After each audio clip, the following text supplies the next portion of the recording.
மஹாலய அமாவாசையை முன்னிட்டு இந்தியன் ரயில்வேயின் சிறப்பு ரயில் சேவை தொடர்புக்கு 73058585. மெகா டிவி நேயர்களுக்கு வணக்கம். பெண்கள்.com நிகழ்ச்சியில் சுபகிரகம் பகுதியில் அனைவரையும் சந்திக்கிறதுல மிகவும் மகிழ்ச்சி. இன்றைக்கி நம்ம ஒரு அழகான திருத்தலம் தான் நம்ம பார்க்க போகிறோம். செவ்வாய்க்கிழமைனாலே நமக்கு கோவில் தான். நிறைய நேயர்கள் என்கிட்ட சொல்லுவாங்க, ஐயோ மேடம் நீங்கள் செவ்வாய்க்கிழமை சொல்கிற கோவிலுக்காகவே நாங்கள் வெயிட் பண்ணிகிட்ருப்போம் அப்படின்னு. ஸோ இப்போ புரட்டாசி மாதம் அப்படிங்கிறதுனால இன்றைக்கி புரட்டாசி மாத பிறப்பு, அது மட்டும் இல்லை பௌர்ணமி திதியும் கூட. அதனால் இன்றைக்கி நம்ம ஒரு பெருமாள் கோயிலை பற்றி பேசலாம் அப்படின்ட்டுன்னு. இந்த செவ்வாய்க்கிழமை ஒவ்வொரு மாதமும் நமக்கு என்ன சிறப்போ அதை சார்ந்த ஆலயங்கள் தான் நம்ம பேசுகிறது உண்டு. ஸோ இன்றைக்கி நம்ம புரட்டாசி மாத பிறப்புங்கிறதுனால ஒரு பெருமாள் கோவில். எல்லா ஊர்லேயுமே பெருமாள் கோவில்கள் உண்டு. ஆனால் ஒரு சில கோவில்கள் தனிச்சிறப்பு. இந்த தனி சிறப்பு பெற்ற கோவில்கள் என்ன அப்படின்னு பார்த்திங்கன்னா, ஆழ்வார்களால் மங்களாசாசனம் செய்யப்பட்ட ஆலயங்கள். அப்படி ஆழ்வாரால் மங்களாசாசனம் செய்யப்பட்ட ஒரு அற்புதமான ஆலயத்தை பற்றி தான் இன்றைக்கி பார்க்க போகிறோம். நம்ம சொல்கிறோம் இல்லையா, 108 திவ்ய தேசம், அதில் 106 பூலோகத்தில் இருக்குது. அந்த 106 திவ்ய தேசங்கள்லேயுமே ஒரு சில திவ்ய தேசங்கள் ரொம்ப சிறப்பு வாய்ந்ததாக இருக்கும். அப்படி மிக சிறப்பு வாய்ந்த ஒரு திவ்ய தேசம் தான் இந்த அண்ணன் பெருமாள் கோவில் அப்படின்னு சொல்கிறது. இது எங்கே இருக்குது அப்படின்னு கேட்டிங்கன்னா, திருநாங்கூர் அப்படின்னு சொல்லக்கூடிய திவ்ய தேசம் இது. சீர்காழி தாலுக்கில் அமைந்திருக்கக்கூடிய ஒரு ஆலயம். இது இந்த ஊர் பேர் என்னன்னு கேட்டிங்கன்னா திருவெள்ளக்குளம், திருநாங்கூர் அப்படின்னு சொல்லுவோம். திருநாங்கூர் திவ்ய தேசத்தில் வரக்கூடியது தான் இந்த அண்ணன் பெருமாள் கோவில். இங்கே திருப்பதி மலையில் ஸ்ரீனிவாசர் எப்படி இருக்காரோ, அவர் ரொம்ப ஒசரம் இல்லையா, ஹைட்டு அந்த பெருமாள். இவர் அவ்வளோ ஹைட் இல்லை, கொஞ்சம் ரொம்ப சின்ன பெருமாள் தான், இவ்வளோ தான் இருப்பார். ஆனால் திருப்பதிக்கும் மூத்தவர் இவர் அப்படின்னு யார் பாடியிருக்கான்னு கேட்டிங்கன்னா திருமங்கை ஆழ்வார். திருமங்கை ஆழ்வார் இந்த திவ்ய தேசத்தில் தான் அவர் குமுதவல்லியை கல்யாணம் பண்ணிக்கிறாரு. இந்த திருவெள்ளக்குளம்ங்கிறது இந்த கோவிலுக்கு வெளியில் பார்த்திங்கன்னா ஒரு பெரிய திருக்குளம் இருக்குது. நல்ல பெருசாக இருக்கும் அந்த குளம். இந்த குளத்தில் தாமரைப்பூவெல்லாம் இருக்குது. ஸோ தேவலோக கன்னிகையான குமுதவல்லி இங்கே வரா. இங்கே பூ பறிச்சுட்டு அவங்க திருப்பி தேவலோகத்துக்கு போகிறாங்க. ஸோ இந்த தேவலோக பெண்கள்லாம் எப்படின்னு பார்த்திங்கன்னா, அப்பப்போ அவங்க பூலோகத்துக்கு வருவாங்க. பூலோகத்தில் எப்படி இருந்துட்டு திரும்பி தேவலோகத்துக்கே போவாங்க. அந்த மாதிரி இன்றைக்கும் நடக்குது, இன்றைக்கும் இருக்குது. பட் நமக்கு அது கண்ணில் அவ்வளோ தெரியறதில்ல. இது ஆஸ்ட்ரல் பாடிஸ் அப்படின்னு சொல்கிறது தெரியுமா, அதான். ஸோ இந்த தேவலோக பெண்ணான இந்த குமுதவல்லி என்ன பண்ணுறா, ஒரு ஆணினுடைய ஒரு நிழல் அவன் மேலே பட்டுறது அந்த பூவை பறிக்கிறச்சு. அப்போ அவளுக்கு என்ன ஆகிடுறதுன்னா, அவள் தேவலோகம் போகிறதுக்கான அந்த பவரை இழந்துடுறா. ஸோ அவள் சாதாரண ஒரு மானிட பெண்ணாக அவள் இருக்கா. இதை அறிந்த நீலன் அப்படின்னு சொல்லக்கூடியவர் இந்த பெண்ணை நான் திருமணம் செஞ்சுக்கிறேன் அப்படின்னு சொல்கிறார்.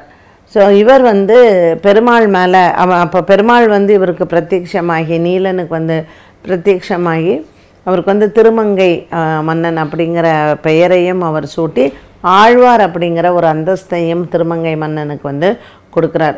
ஸோ திருமங்கை ஆழ்வார் அந்த பெருமாளை பாடும் பொழுது என்னன்னு பாடினார்னா, திருப்பதி பெருமாளுக்கும் அண்ணன் அப்படின்னு ஃபஸ்ட்டு இவர் தான் அப்படிங்கிற மாதிரி அவர் பாடலில் சொன்னதுனால திருப்பதி பெருமாளுக்கும் மூத்தவராக அண்ணனாக இந்த பெருமாளை திருமங்கை ஆழ்வார் பாடியிருக்கிறார். இந்த ஆலயத்தில் இன்னொரு கதையும் உண்டு. என்னென்னா, ஸ்வேதன் அப்படிங்கிறக்கும் பெருமாள் பிரத்யட்சமாக வந்திருக்கிறார்.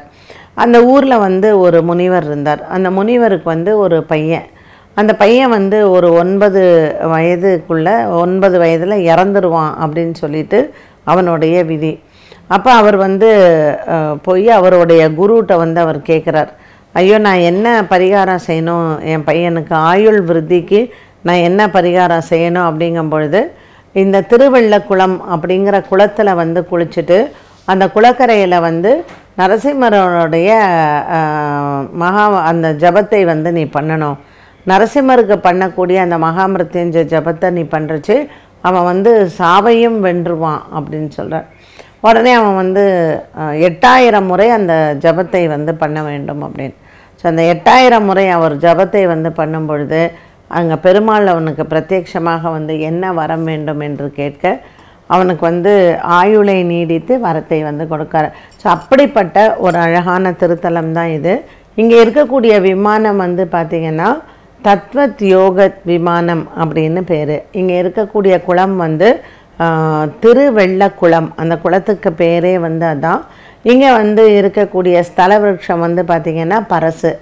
இங்கே பெருமாள் வந்து நின்ற திருக்கோலத்தில் இருக்கார். இங்கே இருக்கக்கூடிய பெருமாளுக்கு வந்து பிரம்மோற்சவம் எப்போ நடக்கும்னா, திருப்பதியில் வந்து புரட்டாசி மாதம் எப்படி பிரம்மோற்சவம் நடக்கிறதோ அதே மாதிரி தான் இங்கேயும் புரட்டாசி மாதம் பிரம்மோற்சவம் நடக்கும். அது மட்டும் இல்லாமல் இங்கே இருக்கக்கூடிய தாயாருக்கும் அலமேல் மங்கை தாயார் அப்படின்னு தான் பேர். இங்கே பெருமாள் சன்னதி எவ்வளோ விசேஷமோ நரசிம்மர் சன்னதியும் அவ்வளோ விசேஷம். இங்கே நரசிம்மருக்கு வந்து நீங்கள் எந்த உடல் ஆரோக்கிய குறைபாடு, ஒருத்தர் வந்து ரொம்ப ஆயுளுக்கு போராடிட்டு இருக்காங்கன்னா இங்கே வந்து இந்த நரசிம்மருக்கு அபிஷேகம் பண்ணி அந்த ஜபத்தையும் நம்ம பண்ணனா அவளுக்கு அந்த ஆயுள் விருத்தி வந்து உண்டு. ஸோ இந்த இடம் வந்து இந்த ஆயுள் விருத்திக்கு ரொம்ப விசேஷங்கிறதுனால 60ஆம் கல்யாணம், 80ஆம் கல்யாணம், பீமரத்த சாந்தி இது எல்லாமே வந்து பண்ணுறாங்க. இப்போ நம்ம சொல்கிறோம் இல்லையா பிரம்மகத்தி தோஷம் அப்படின்ட்டுன்னு. ஸோ ஒரு வம்சத்தில் வந்து ஒரு பிரம்மகத்தி தோஷம் இருக்குது, நமக்கு வந்து இந்த தோஷ நிவர்த்தி ஆகணும் அப்படிங்கிறதுக்கும் இந்த ஸ்தலத்தில் வந்து பெருமாளை வந்து நம்ம வணங்கலாம். ஸோ இங்கே பெருமாளுக்கு வந்து துளசி மாலை போட்டு திருமஞ்சனம் பண்ணி அவருக்கு சக்கரை பொங்கல் தளிக விட்டோம்னா அந்த நம்மளுடைய பிரார்த்தனைகள் வந்து நிறைவேறும் என்பது ஐதீகம். இப்படிப்பட்ட ஒரு அழகான மங்களாசாசனமான ஒரு திருத்தலம் தான் வந்து அண்ணன் பெருமாள் கோவில் அப்படின்னு சொல்லக்கூடிய இந்த கோவில். இங்கே இருக்கக்கூடிய உற்சவருக்கு வந்து ஸ்ரீனிவாசன் அப்படின்னு பேர், மூலவருக்கு வந்து அண்ணன் பெருமாள் அப்படிங்கிற திருநாமம். ரொம்ப பெரிய கோவில் அப்படின்னு சொல்ல முடியாது, ஆனால் ஓரளவுக்கு நம்மளுடைய 2000-3000 வருடம் பழமை வாய்ந்த ஒரு கோவில் இது. ஸோ முன்னாடி வந்து ஒரு பெரிய திருக்குளமாக தான் நான் சொன்னேன் இல்லையா, திருவெள்ளக்குளம் அப்படின்னு சொல்லக்கூடியது. இங்கே இருக்கக்கூடிய தாமரைகளை பறித்து தான் அந்த குமுதவல்லி அப்படிங்கிற பெண் வந்து இங்கே இருக்கக்கூடிய இந்த குளத்தில் இருக்கக்கூடிய தாமரையை பறித்து தான் இறைவனுக்கு பூஜை வந்து பண்ணியிருக்கிறாங்க. ஸோ இந்த ஆலயத்திற்கு வந்து நம்ம திருப்பதி போக முடியல, இல்லை திருப்பதிக்கு நம்ம வேண்டிக்கிட்டோம் அங்கே பிரதர்ஷனம் பண்ணுறோம், இல்லை திருப்பதி பெருமாளுக்கு ஏதாவது ஒரு நேர்த்தி கடன் ஏதாவது வேண்டிக்கிட்டோன்னா இங்கே அண்ணன் பெருமாளுக்கு அந்த நேர்த்தி கடனை வந்து முடிக்கலாம். ஆனால் அண்ணன் பெருமாள் கோவிலில் வேண்டின ஒரு நேர்த்தி கடனை நம்ம திருப்பதியில் போய் பண்ணக்கூடாது. ஸோ இங்கே வந்து என்ன மாதிரியான நேர்த்தி கடன்கள்லாம் இருக்குன்னா, துலாபாரம் பண்ணலாம். இப்போ சுவாமிக்கு துலாபாரம் பண்ணுவாங்க, அந்த பெருமாளுக்கு வந்து நம்ம திருமஞ்சனம் பண்ணலாம், தளிகை வந்து நம்ம பெருமாளுக்கு சமர்ப்பிக்கலாம். அண்ட் இங்கே வந்து இந்த பிரம்மோற்சவம் வைகாசி மாதத்தில் வரக்கூடிய பிரம்மோற்சவம் ரொம்ப விசேஷம், தை மாதத்தில் வரக்கூடிய பிரம்மோற்சவம் விசேஷம், புரட்டாசி மாதத்தில் வரக்கூடிய பிரம்மோற்சவம் ரொம்ப ரொம்ப விசேஷம். ஸோ திருமண தடை இருக்கிறவங்க, உடல் ஆரோக்கிய குறைபாடு இருக்கிறவங்க இந்த ஆலயத்திற்கு சென்று பெருமாளுக்கு துளசி மாலை போட்டு அர்ச்சனை பண்ணுறது அப்படிங்கிறது இங்கே ஒரு முக்கியம். நெய் விளக்கேற்றலாம். இங்கே வந்து குரு சனி, அதாவது பிரம்மகத்தி தோஷம் அப்படின்னு சொல்கிறவங்க தாயார் சன்னதியில் விளக்கேற்றி தாயாருக்கும் அர்ச்சனை பண்ணலாம். இப்படி பல பெருமைகளை கொண்ட இந்த அண்ணன் பெருமாள் கோவில் இந்த புரட்டாசி மாதத்தில் ஏதாவது ஒரு சனிக்கிழமை சென்று நீங்களும் வணங்கி வாங்க. இது வந்து எங்கே இருக்குன்னா, நாகப்பட்டினம் மாவட்டம் சீர்காழி பக்கத்தில் திருவெள்ளக்குளம் அப்படிங்கிற ஊரில் தான் இந்த கோவில் வந்து அமைஞ்சிருக்கு. திருநாங்கூர் திவ்ய தேசத்தில் வரக்கூடியது. இது திருமங்கையாழ்வாரால் மங்களாசாசனம் செய்யப்பட்ட ஆலயம். என்ன நேயர்களே, இன்றைய பெண்கள்.com நிகழ்ச்சியில் சுபகிரகம் பகுதியில் அழகான ஒரு திருத்தலத்தை பற்றி பார்த்தோம். மீண்டும் சந்திக்கும் வரை நன்றி, வணக்கம். மகாலய அமாவாசையை முன்னிட்டு இந்தியன் ரயில்வேயின் சிறப்பு ரயில் சேவை. தொடர்புக்கு 7305858585.